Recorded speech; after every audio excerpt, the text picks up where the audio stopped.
ഈ ഓണ സമയത്ത് ഒരുപാട് ഓഫറും കാര്യങ്ങളൊക്കെ വരും. അപ്പം നമ്മൾ ഈ ഡെറ്റ് ട്രാപ്പ് എന്നുള്ളൊരു കാര്യമുണ്ട്, ആളുകൾ ചെന്ന് ചാടിക്കൊടുക്കുന്ന.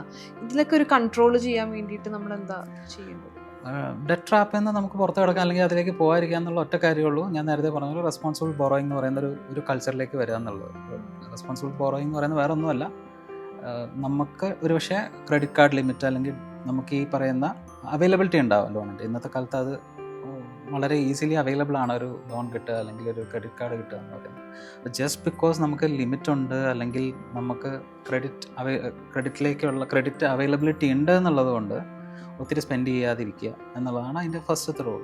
രണ്ടാമത്തെ കാര്യം എന്ന് പറയുന്നത്, ഈ എടുക്കുന്ന ലോൺ അതിൻ്റെ ഇൻട്രസ്റ്റ് റേറ്റ്സ് അതിനെക്കുറിച്ച് അവെയർ ആയിരിക്കുക, അല്ലെങ്കിൽ അതിൻ്റെ ടെനർ, അതിൻ്റെ ഫീസ്, അതിലെത്രയൊക്കെ അടയ്ക്കാതിരുന്നാൽ വരാവുന്ന ചാർജസ്, ഇതിനെക്കുറിച്ച് കൃത്യമായിട്ട് അറിഞ്ഞതിന് ശേഷം മാത്രം ഈ ലോൺ കാര്യങ്ങൾ എടുക്കുക.